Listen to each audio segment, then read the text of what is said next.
Good morning students. आज हम हिंदी में पाठ 1 से 3 का पुनरावर्तन करेंगे। चित्रपाठ 1, दयालु शिकारी। प्रश्न के उत्तर विकल्प में से चुनकर लिखिए।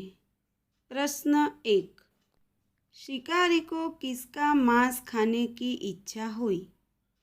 विकल्प ए खरगोश, बी हिरनी, सी गधा, डी बकरी।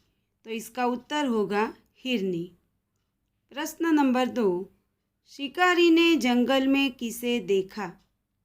ए हिरनी, बी बाघ, सी भालू, डी सियारिन। तो इसका उत्तर होगा हिरनी। प्रश्न 3, हिरन कहाँ रहते हैं? ए गुफा, बी बिल, सी जंगल, डी बगीचा। तो उत्तर है सी जंगल।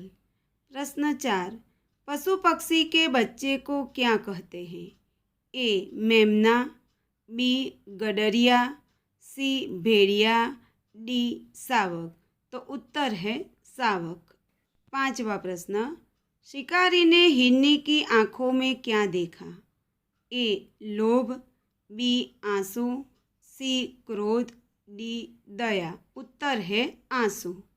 अब आगे प्रश्न नंबर 6, शिकारी की गोली हिरनी को कहाँ लगी थी? ए पाँव में, बी पेट में, सी छाती में, डी मुंह पर। तो उत्तर है पाँव में। 7वां प्रश्न है, हिरनी ने एक खाली जगह को जन्म दिया था। ए पिल्ले, बी शावक, सी बच्चे, डी एक भी नहीं। तो इसका उत्तर है बी शावक। 8वां प्रश्न, शिकारी हिरनी को कहाँ ले जाता है? ए जंगल में, बी अपने घर, सी अस्पताल, डी बाजार में। तो उत्तर है अस्पताल में। 9वां प्रश्न, हिरनी के घाव पर डॉक्टर ने क्या लगाया? ए औषध, बी मरहम, सी चूना, डी तेल। तो उत्तर है मरहम। 10वां प्रश्न, हमें पशु पक्षियों के प्रति कैसा भाव रखना चाहिए? ए सद्भावना, बी घृणा, सी करुणा, डी तिरस्कार। तो इसका उत्तर है ए सद्भावना। अब आगे के प्रश्न हैं। 11वां प्रश्न, हिरनी दिखने में कैसी थी? ए मोटी ताजी, बी सुंदर, सी कमजोर, डी ताकतवर। तो इसका उत्तर है ए मोटी ताजी। अब जो प्रश्न के उत्तर है वह कहानी पर आधारित है। जो कहानियाँ आपने पढ़ी थी, एक बातूनी कछुआ, दूसरी कहानी थी प्यासा कौवा, तीसरी कहानी थी चतुर कौवा। इस कहानी पर आधारित प्रश्न के उत्तर है। 12वां प्रश्न, कछुआ कहाँ रहता था? ए सरोवर, बी झील, सी तालाब, डी कुआं। तो उत्तर है सी तालाब। 13वां प्रश्न, खाली जगह ने दूसरे तालाब में जाने का निश्चय किया। ए कछुए, बी हंसों ने, सी मेढक, डी एक भी नहीं। तो इसका उत्तर है बी हंसों ने। आगे का प्रश्न है, कौवे ने झोंपड़ी के पास क्या देखा? ए घड़ा, बी रोटी, सी दाना, डी पानी। तो इसका उत्तर है ए घड़ा। 15वां प्रश्न, कौवे ने घड़े के आसपास क्या देखा? ए कंकड़, बी पत्थर, सी तिनका, डी लकड़ी। तो उत्तर है ए कंकड़। अब आगे का प्रश्न है 16वां, कौवा कैसा था? ए मूर्ख, बी चतुर, सी लालची, डी साहसी। तो इसका उत्तर है बी चतुर। 17वां प्रश्न, लोमड़ी कैसी थी? ए चालाक, बी भोली, सी शर्मीली, डी समझदार। तो इसका उत्तर है ए चालाक। आगे का प्रश्न है, लोमड़ी ने किसके गाने को मीठा बताया? ए कौवे के, बी कोयल के, सी अपने आप के, डी एक भी नहीं। तो इसका उत्तर है कौवे के। आगे, अपनी झूठी तारीफ सुनकर कौवा खाली जगह नहीं हुआ। ए खुश, बी गुमराह, सी प्रसन्न, डी आश्चर्यचकित। तो इसका उत्तर है गुमराह।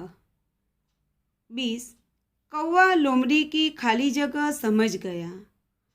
ए होशियारी, बी लापरवाही, सी चालाकी, डी भोलापन।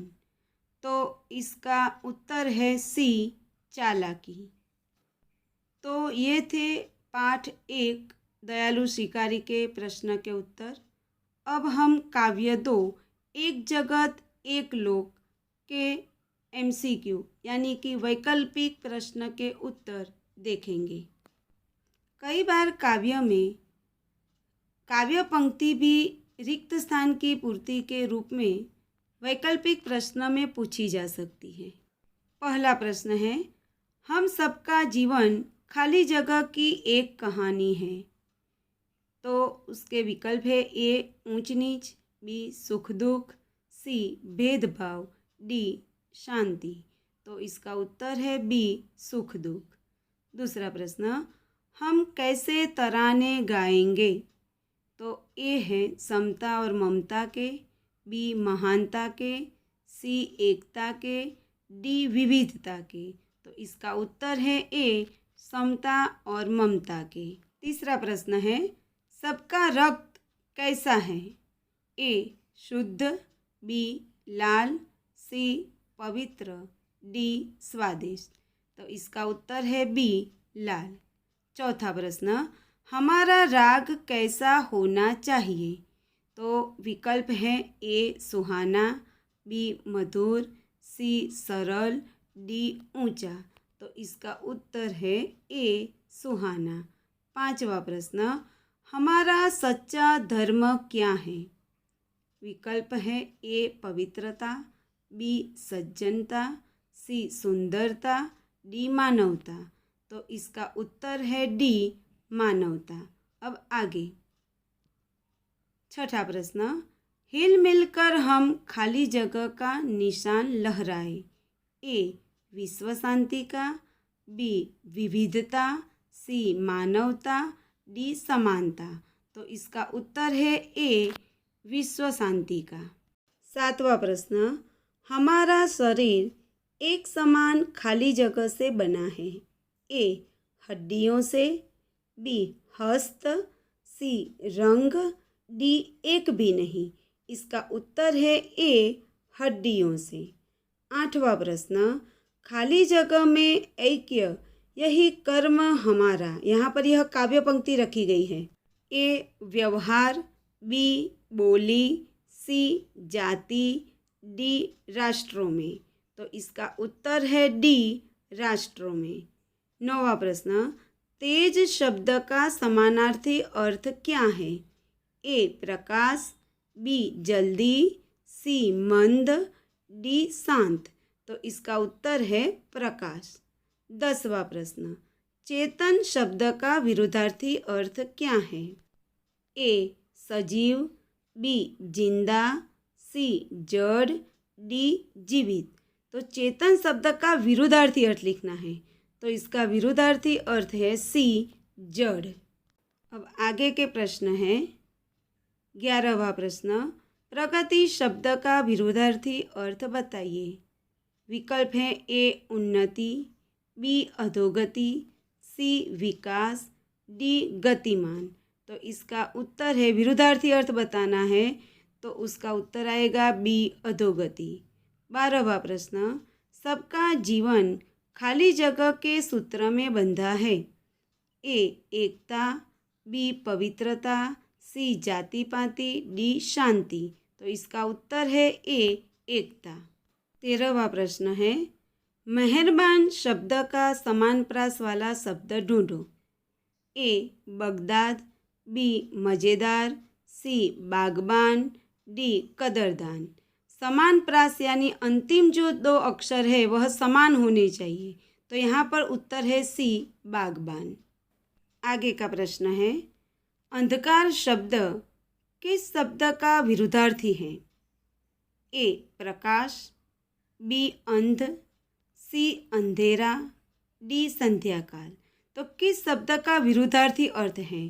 तो इसका उत्तर है ए प्रकाश। प्रकाश का विरुद्धार्थी है अंधकार। आगे का प्रश्न, प्रतिष्ठा किस शब्द का समानार्थी अर्थ है? ए प्रसिद्ध, बी मान, सी प्रत्येक, डी प्रतिज्ञा। तो प्रतिष्ठा शब्द का समानार्थी अर्थ ढूंढना है, तो उत्तर है बी मान। आगे का प्रश्न है, एक जगत एक लोक काव्य में खाली जगह की भावना प्रकट हुई है। ए मानवता, बी एकता, सी विश्व बंधुत्व, डी शांति। तो इसका उत्तर है सी विश्व बंधुत्व, क्योंकि काव्य का शीर्षक है एक जगत एक लोक, पूरा विश्व एक है, यह भावना काव्य में प्रकट हुई है, इसलिए इसका उत्तर है विश्व बंधुत्व। 17वां प्रश्न, सेठानी शब्द का समान प्रास शब्द ढूंढिए। ए सेठ, बी जेठानी, सी सिंहनी, डी शेरनी। तो सेठानी का समान प्रास वाला जो शब्द है वह है बी जेठानी। तो ये थे काव्य 2 के प्रश्न के उत्तर। अब हम पाठ 3 समझदार नन्ही के वैकल्पिक प्रश्न के उत्तर की चर्चा करेंगे। पहला प्रश्न है, बिच्छू कहाँ फंसा था? ए दलदल, बी नाला, सी तालाब, डी कुआं। तो उसका उत्तर है ए दलदल। दूसरा प्रश्न, नन्ही कौन थी? ए चिड़िया, बी बतख, सी हिरनी, डी एक भी नहीं। तो नन्ही कौन थी? बी बतख थी। तीसरा प्रश्न, बिच्छू को खाली जगह सूझी। ए लापरवाही, बी चालाकी, सी शैतानी, डी मूर्खता। तो इसका उत्तर है सी शैतानी। चौथा प्रश्न, दूसरी बार बिच्छू कहाँ गिरा? ए कुएं में, बी पानी में, सी तालाब में, डी सड़क पर। तो उत्तर है बी पानी में। पांचवा प्रश्न है, बिच्छू अपनी गंदी आदत का खाली जगह था। ए गुलाम, बी आदि, सी मालिक, डी जंतु। तो इसका उत्तर है ए गुलाम। यहाँ आदत का गुलाम यानी आदत से मजबूर। बिच्छू अपनी आदत से मजबूर था, वह किसी भी निर्दोष जीव को डंक मारने से झिझकता नहीं था, इसलिए यहाँ पर कहा है कि बिच्छू अपनी गंदी आदत का गुलाम था। अब आगे के प्रश्न है। छठा प्रश्न, नन्ही ने बिच्छू की कैसी पुकार सुन ली? ए करुण, बी डरावनी, सी दर्दनाक, डी ऊंची। तो इसका उत्तर है करुण पुकार।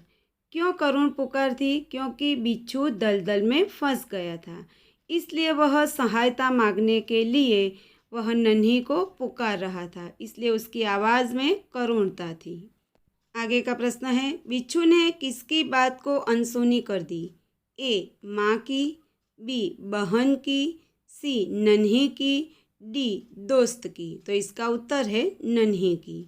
आठवां प्रश्न, मौत सामने देखकर बिच्छू को खाली जगह की याद आ गई। ए दोस्त की, बी नन्ही की, सी माँ की, डी एक भी नहीं। तो इसका उत्तर है नन्ही की याद आई। क्यों? क्योंकि आगे भी एक बार नन्ही ने बिच्छू को बचाया था। 9वां प्रश्न, नन्ही ने बिच्छू को दोबारा खाली जगह दिया। वरदान दिया, बी दान दिया, सी जीवन दान, डी आशीर्वाद। तो इसका उत्तर है सी जीवन दान। आगे का प्रश्न है, बिच्छू ने वचन दिया कि अब मैं किसी खाली जगह जीव को डंक नहीं मारूंगा। ए निर्दोष, बी छोटे, सी लाचार, डी दोषी। तो इसका उत्तर है निर्दोष। अंत में बिच्छू पछतावे से भर जाता है और वह प्रतिज्ञा करता है कि अब वह किसी निर्दोष जीव को डंक नहीं मारेगा। आगे का प्रश्न है, विचार बदलना किस मुहावरे का अर्थ है? ए निश्चय करना, बी मन डोलना, सी पीछे हटना, डी एक भी नहीं। इसका उत्तर है बी मन डोलना। 12वां प्रश्न, बहन मुझ पर दया करो, यह वाक्य कौन किसे कहता है? ए माँ नन्ही से, बी नन्ही माँ से, सी बिच्छू नन्ही से, डी नन्ही बिच्छू से। तो कौन बोलता है यह वाक्य? बिच्छू बोलता है और नन्ही से कहता है। आगे का प्रश्न है, अपने बुरे काम पर दुख होना शब्द समूह का अर्थ बताइए। ए पछतावा, बी प्रतिज्ञा, सी शोक, डी हताशा। तो इसका उत्तर है ए पछतावा। अब है आगे का प्रश्न, शैतानी शब्द का समानार्थी अर्थ लिखिए। ए बेफिक्री, बी बर्बादी, सी शरारत, डी चापलूसी।